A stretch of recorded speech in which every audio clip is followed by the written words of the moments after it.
எல்லாரும் எப்படி இருக்கீங்க? அதாவது இங்க நம்ம வந்து எப்போதும் காலை உணவு தான், எப்போதும் விடியலே இருக்கும், தேடல இருக்கும். எல்லாரும் என்னுடைய பேர் ஞானபிராசன். நான் புரிய பண்ணி வரேன். சார் மாதிரி ஸ்கூல் நடத்துகிறேன். ஒரு பக்கம் இருக்கட்டும். அது போய் எல்ஐசி பார்க்குறேன், மோட்டார் இன்சூரன்ஸ் பார்க்குறேன், ஸ்டார் ஹெல்த் இன்சூரன்ஸ் பார்க்குறேன், பள்ளிக்கூடத்தையும் பார்க்குறேன், பொது சேவையும் பார்க்குறேன், புது அமைப்புன்னு ஒன்று அமைப்பில் இருக்கேன். இன் அடிஷன் இப்போ நம்ம பார்ட் டைமாக நம்ம ரிஜிஸ்ட்ரேஷன் பண்ணிட்டு இருக்கோம். சரிங்களா? கடந்த ஒன்றே வருஷமாக பண்ணிகிட்டு இருக்கேன். சரிங்களா? சக்ஸஸ்ஃபுல்லாக பண்ணிகிட்டு இருக்கேன். அதுக்கு என்னுடைய டவுன்லைன் அப்ளைன் எல்லாத்துக்கும் இந்த நேரத்தில் ஒரு நன்றியை தெரிவிச்சுக்கிறேன். இதுக்கு முன்னாடி இப்போ நீங்கள் எனக்கு ஒரு முன்ன நேரத்தில் உங்கள் பேர் எந்த ஊரையும் சொல்லிடலாமா?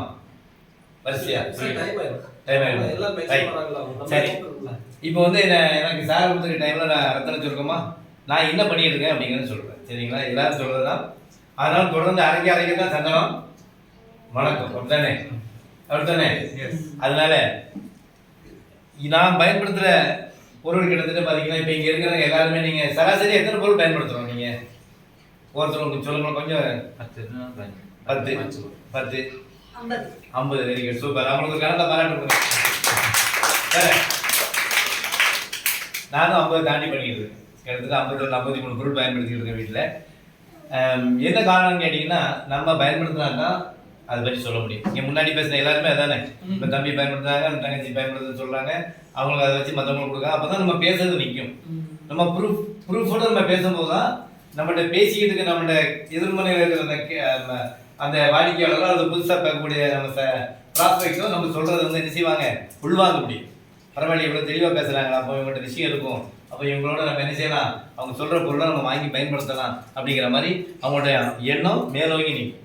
இப்போ என்னன்னு பார்த்தீங்கன்னா, இப்போ நான் பயன்படுத்துகிற பொருளில் முதல்ல உள்ளே வந்தது வந்து புரோட்டீன், கால்சியம், குளுக்கோசமே. எங்கள் டீச்சருக்கு வந்து ஏற்கனவே சொன்னது தான், மீண்டும் நான் லேசாக சொல்லியிருந்தேன், ஃபாஸ்ட்டாக சொல்லியிருந்தேன். கூட்டு வழியில் கஷ்டப்பட்டால் எல்லா இடத்துலையும் பார்த்தோம், ஒரு 6-7 லட்ச ரூபா காலி பண்ணோம், ரிசல்ட் கிடைக்கிற. கடைசியில் இந்த கால்சியம், குளுக்கோசமே, புரோட்டீன் கொடுத்தோம், நல்லா இருக்கேன். சரிங்களா? இதை வச்சு இப்போ நான் சமீபத்தில் ஒரு நண்பருக்கு கொடுத்தேன். 80 கிலோ இருக்கார் வெயிட்டு. எலுமிச்சங்கடையில் கணக்கு எழுதுறவர், உட்கார்ந்து தான் வேலை பார்க்கணும். அவர் என் நண்பர் ஒருத்தர் கூட்டு வந்தார். நான் கல்யாணத்துக்கும் பச்சை கொடுக்கேன். இதோட வேறு கொடுக்க வச்சு அதை வச்சு அவர் என்னை கூட்டு வந்தார். நான் 10 பேர் கொடுத்துருக்கேன், அது எனக்கே தெரியாது. அப்புறம் அவருக்கு நம்ம சப்ளிமெண்ட்ஸ் கொடுத்தேன். இதே நம்ம கால்சியம், குளுக்கோசமே, புரோட்டீன், கொலாஜன்.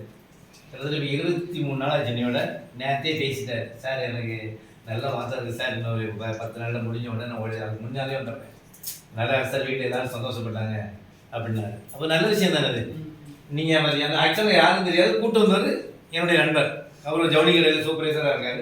சார் கூப்பிட்டாங்கன்னா, அப்போ ஐயா நான் டாக்டர் கிடையாது, ஐயா கூட்டு வந்ததுக்காக என்னை பற்றி ஏதோ பேச வந்திருக்கீங்க, நீங்கள் டாக்டர்லாம் கிடையாது, நான் டீச்சரு, இங்கே சொந்த ஸ்கூல் வச்சுருக்கிறேன், ஊட்டச்சத்து கொடுங்க, ஆரோக்கியமாக இருக்கணும்னா ஊட்டச்சத்துங்கிறது ஊட்டச்சத்து வந்து எல்லாத்துக்கும் பொதுவானது. அது டாக்டர் தான் பேசணும்னு கிடையாது, யாரிவாக இருந்தால் யாருனாலும் பேசலாம். இப்போ அந்த காலத்தில் வீட்டில் பாட்டி தாத்தா இருந்து வீட்டில் பாட்டி வீட்டுன்னு சொன்னாங்க, யார் டாக்டர்கிட்ட கேட்டால் சொன்னாங்க, பிள்ளை அழுது அப்படின்னா காயத்தை வெண்ணில் கரைச்சி போட்டு அப்படிம்பாங்க. காலை வச்சு பிடிப்பா, கையை பிடி மூக்கு ரேசாக பிடிச்சி விடு, டபக்குன்னு உள்வாங்கிடும், நெஞ்ச தடைவிடு, கையை ஆட்டி சரியாக போகும். நடந்ததா இல்லையா? அதுக்கு எந்த டாக்டரும் போய் பார்க்கல. அது மாதிரி சீனி தண்ணி குடிப்பாங்க.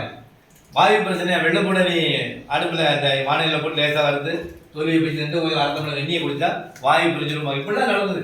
அதே போல் தான் இன்றைக்கி நம்மளும் காலமானதுக்கு முன்னாடி நம்ம கம்பெனியோட இந்த ப்ராடக்ட்ஸை நம்ம சொல்கிறதுனால நமக்கு டேர்ன் ஓவர் நடக்குது.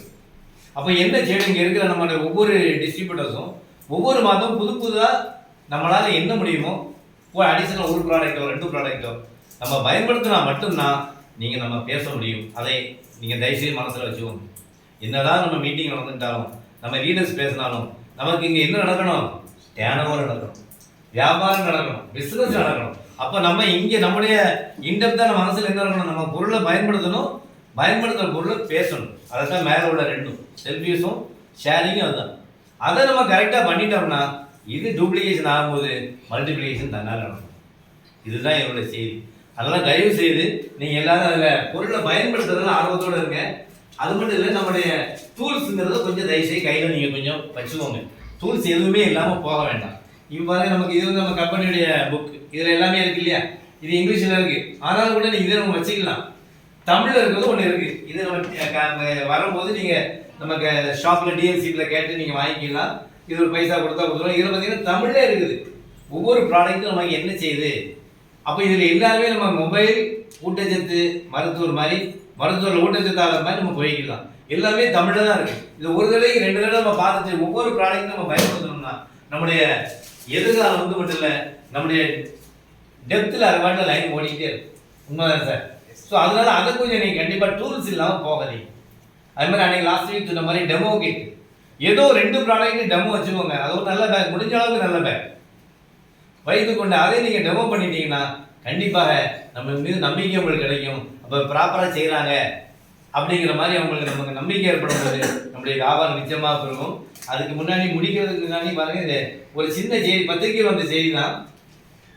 ஆஸ்திரேலியாவில் நியூ யூஜிக் அப்படின்னு ஒரு சகோதரர், இவர் பிறக்கும்போது பார்த்தீங்கன்னா இடுப்பு இருக்கா கிடையாது, ஒரே ஒரு குட்டி கால், இடக்கால் மட்டும் கொஞ்சம் போல இன்னும் போல இருக்கு.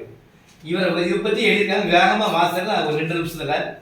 நம்ம ஒவ்வொருடமும் ஏதாவது ஒரு திறமை ஒளிந்திருக்கும், ஆனால் அது எது என்பதை கண்டுபிடித்த மெருகேற்றத்தில் தான் நாம் கவனம் செலுத்துவதில்லை. பொதுவாக வாழ்க்கை பாதையில் நாம் கடந்து செல்லும் போது மாற்றுத்திறனாளிகள் சிலரை சற்று ஆழ்ந்து கவனித்தால் அற்புதமான திறமைகள் அவர்களிடம் ஒளிந்திருப்பதை காண முடியும். அப்படி ஒரு அவ்வொரு மனிதர் தான் நிக் யூஜிக். ஆஸ்திரேலியாவை சேர்ந்த நிக் யூஜிக் பிறக்கும் போதே 2 கைகளும் கால்களும் இல்லை, இடது கால் மட்டும் மிகச் சிறிய அளவில் துருத்தி கொண்டிருந்தது. மகனின் நிலையை நினைத்து தாய் துசிகாவும் அவரது கணவரும் வருந்தினார்களே தவிர மனம் தளரவில்லை. தன் மகனை வளர்ப்பதை ஒரு சவாலாக எடுத்துக்கொண்டார்கள். 3 வயதிலேயே அவரை ஸ்கேட்டிங் போட்டியில் வைத்து நகர பழகினர். தனது துடுப்பு போன்ற சிறிய இடது காலை வைத்து ஸ்கேட்டிங் போட்டியில் பயணித்தார் நிக். தானியங்கி சக்கர நாட்கள் இயக்கவும் கற்றுக்கொண்டார். வளர வளர தனக்கு மற்றவர்களுக்கு இருப்பது போல் ஏன் கைகால்கள் இல்லை என்பதை நினைத்து வருந்தினார். அந்த வருத்தமே தான் நாளடைவில் தன் குறைபாட்டை எதிர்கொண்டு வெல்ல வேண்டும் என்கிற தன்னம்பிக்கை வெறியாக மாறியது. இயல்பான குழந்தைகள் படிக்கும் பள்ளியிலே அவர்களுக்கு இணையாக படித்தார்.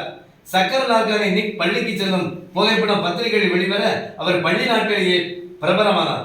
1990ஆம் ஆண்டில் ஆஸ்திரேலியாவின் இளம் குடிமகனுக்கான விருது அவருக்கு வழங்கப்பட்டது. குவிந்த நன்கொடைகளை வைத்து அவருக்கு செயற்கை கைகால்கள் பொருந்தும் முயற்சியில் பெற்றோர் ஈடுபட்ட போது நிக் அதனை மறுத்தார். நான் நானாகவே இருக்க விரும்புகிறேன் என்றார் தன்னம்பிக்கையுடன். தன் உடல் குறைபாட்டையும் தனது அடையாளமாக கருதினார் நிக். அது மிக பெரும் மனோபாவம். நிக் இயல்பான மனிதர்கள் செய்யும் அனைத்து வேலைகளையும் தானே செய்ய கற்றுக்கொண்டார். தினசரி கடமைகளான குளிப்பது, உடையணிவது, உண்பது போன்ற அனைத்து வேலைகளையும் தானே செய்து கொண்டார். புகைப்படம் எடுப்பது, நீச்சல் அடிப்பது, நீச்சலுக்கு, கால்பந்து, ஹாக்கி விளையாடுவது என்று தன்னம்பிக்கையுடன் அனைத்தையும் செய்தார். தரையிலும் தண்ணீரில் விளையாடியது போதாதென்று நினைத்த நிக் வானமே தனது இல்லை என்ற முடிவுக்கு வந்தார். அடுத்து வானிலிருந்து குறிக்கும், நீங்க போறதா இவர் வானில் பேருக்கிறவர், அடுத்து வானிலிருந்து குறிக்கும் ஸ்கை டைவிங் செய்து அனைவரையும் ஆச்சரியத்தில் ஆழ்த்தினார். 2005ஆம் ஆண்டு சர்வதேச தொண்டு நிறுவனத்தை ஆரம்பித்து பல சமூக சேவைகளையும் செய்ய தொடங்கினார். படிப்பிலும் நிக் பள்ளியில் ரகம். ஆஸ்திரேலியாவின் கிரிபத் பல்கலைக்கழகத்தில் வணிகத்துறையில் இளங்கலை பட்டமும் கணக்கியல் மற்றும் நிதி திட்டமிடல் துறையில் 2 முதுகலை பட்டம் பெற்றார். தனது 17 வயதிலிருந்தே தன்னம்பிக்கை உரைகளை மேடைகளில் முழங்க தொடங்கினார். 2007ஆம் ஆண்டு ஆட்டிடியூட் இஸ் ஆட்டிடியூட் என்ற பெயரில் சுய முன்னேற்ற வழிகாட்டுதலுக்கான நிறுவனத்தை தொடங்கி இதன் மூலம் இதுவரை 60க்கும் மேற்பட்ட நாடுகளில் தன்னம்பிக்கை உரையாற்றியுள்ளார். சோர்ந்து போன மனங்களை புத்துணர்வு உள்ள வைக்கும் அவரது பேச்சுக்களால் உலகமெங்கும் பலரும் உந்து சக்தி பெற்றனர். அவரது பேச்சில் நகைச்சுவை தரும்பும் தனது உடல் குறைபாட்டினை எதிர்கொண்டு அவர் வென்ற கதையை நகைச்சுவையோடு சொல்லும் போது பார்வையாளர்கள் வெகுவாக ரசித்தனர். மேடையில் அங்குமிங்கும் நகர்ந்து கொண்டே இயல்பாக பேசுவார். நகைச்சுவையாக பேசிக்கொண்டே இருப்பவர் திடீரென்று குரலை தாழ்த்தி கொஞ்சம் உணர்ச்சி வசப்பட்டு பேசும்போது அதுவரை சிரித்த பார்வையாளர்கள் கண்கலங்கும் காட்சி நிக் உரையின் தனி முத்திரை. நிக்கு குடும்பம் உண்டு. மனைவியின் பெயர் கெனோமியாரா. 4 குழந்தையுள்ளனர். திருமணத்தின் போது கைகளில்லாத இவர் தன் மனைவிக்கு மோதிரம் அணிவித்த சம்பவம் சுவாரஸ்யமானது.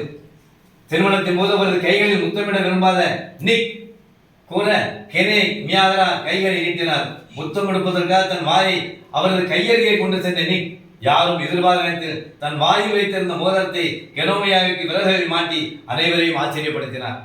நிக் ஏராளமான தன்னம்பிக்கை புத்தகங்களை வெளியுள்ளார்.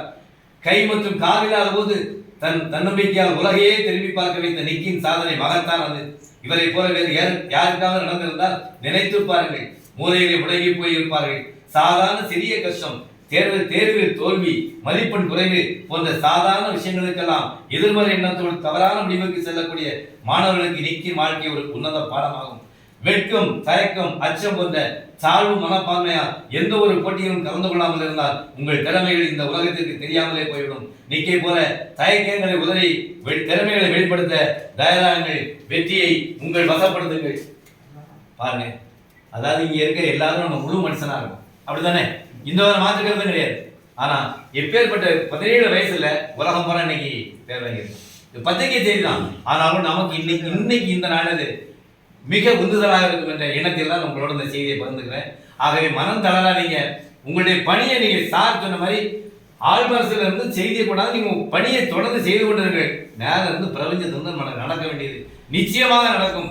ஆகவே விரைவில் நாம் எல்லாரும் வெற்றியின் உச்சியை சந்திப்போம். Wish you well. தேங்க்யூ.